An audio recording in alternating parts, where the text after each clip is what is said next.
Hello, my name is Hunter Riesberg. I am a junior in the broadcast media class at Pius X High School, and today I'm interviewing Ryan Kearney, football coach and PE teacher at Pius X High School. All right, Coach, what or who made you want to be a football coach? Well, when I first graduated from high school and went to college, I wasn't quite sure what I wanted to do. And so I bounced around a little bit between engineering and some other things. And I never really found something I was enjoying.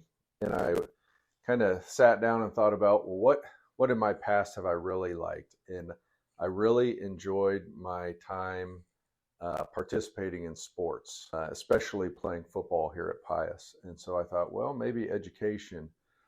And so that kind of focused me in, and I took a few education classes, and I really enjoyed them. And I kind of found my desire to be an educator, and with that also include sports and activities and coaching along with that. When you were first a coach, like what position group did you teach? So when I first started coaching here at Pius, I was responsible for tight ends, and I helped with what we called at the time defensive ends. And so those were kind of the areas that I really focused on and helped with as I kind of got started and learning about what coaching was, what that experience was all about. How long did you coach before you eventually worked your way up to being head football coach? So I coached here for 12 years under Coach Elward, the previous head coach. And then once he retired, I applied for the head job, and I got it. So. What's your routine on like game day? Well, on game day, there's a lot to do. I make sure that we've got our pregame schedule down. I communicate that out to the coaches. I do a lot of equipment, making sure that we're ready to go equipment-wise. Certainly reviewing our plan for offense, defense, and special teams. A lot of communicating with the coaches and making sure that they've got everything they need as well to be successful. Helping set up water and, everything, those things that need to get done.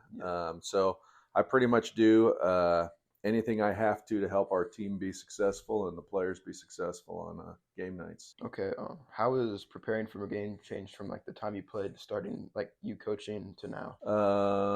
How has it changed? Well, I certainly am responsible for a lot more things compared to when I started coaching. When I started coaching, I got to focus on a pretty narrow aspect of my positions. I didn't really have to worry about a lot of the other things, certainly other positions and some of the setup equipment things. And now that stuff is on me. I need to have a much wider view. I have to be aware of pretty much everything that's going on. I have to certainly be very aware of the game management aspect of our games. I had a pretty narrow view of coaching when I started, but now I'm responsible for the wide view of it all now. Yeah.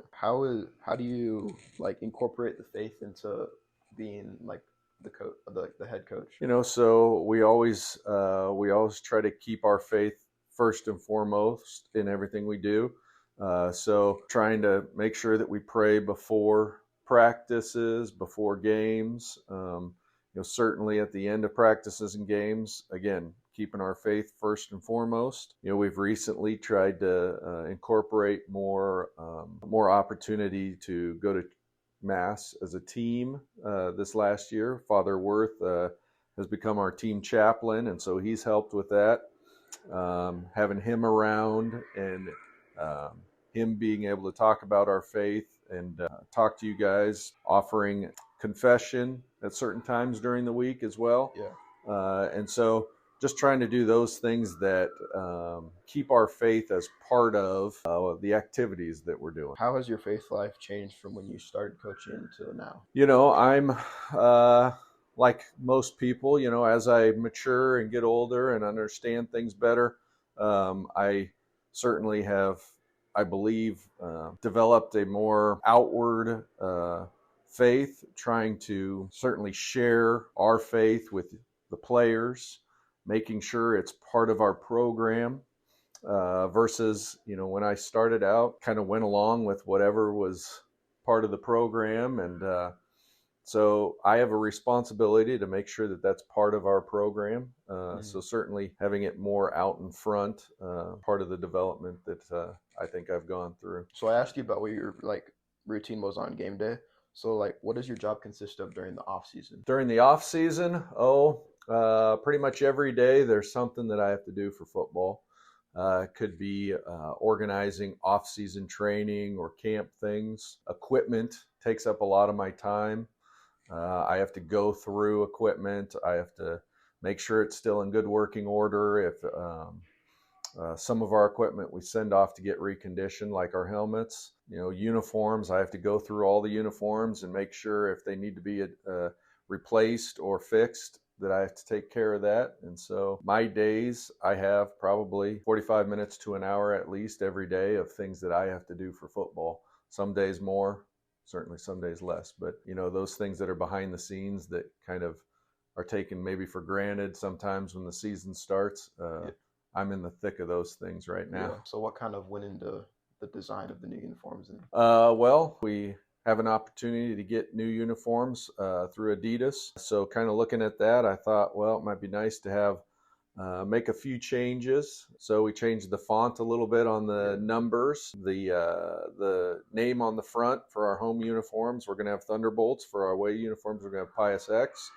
Or Pius X. I kind of like that idea of adding a little bit more design to the jerseys, and so adding the stripe over the top on the shoulder pads. I thought that looked really nice, and I think that'll be something nice for a number of years. And so that's kind of what went into getting new uniforms. Maybe look at adding a little bit, changing a little bit, so it's new and fresh. So you mentioned that you went into education. So my first interest in education was sciences, specifically natural sciences, so chemistry and biology. So those were the first two subjects that I taught for the first 7 or 8 years of my teaching career. And so that was my first interest. I enjoyed science in high school. And so that's kind of what led me to that endorsement. Do you ever miss teaching science? There's times where I enjoy kind of seeing that information again. My daughter, who's a sophomore here, is chemistry right now. So I enjoy talking to her about her chemistry class and helping her if she has questions. So I get to kind of scratch that itch enough. So yeah, I enjoyed it, and I enjoy kind of getting little bits of it here and there. So now that you teach strength and performance, how do you create a strength class that athletes and sometimes non-athletes can both enjoy? So, the big thing is, for athletes, the focus of improving their athletic ability so that they can perform at a higher level in whatever sport they're participating in. And if we do that for everybody, whether they're an athlete or not, then they're going to get, non-athletes will get experience doing things in the weight room that certainly they haven't done before probably, and improving their overall athletic ability improves their physical fitness. And so we feel like if we can do kind of that basic thing, that we're serving all populations that take this class.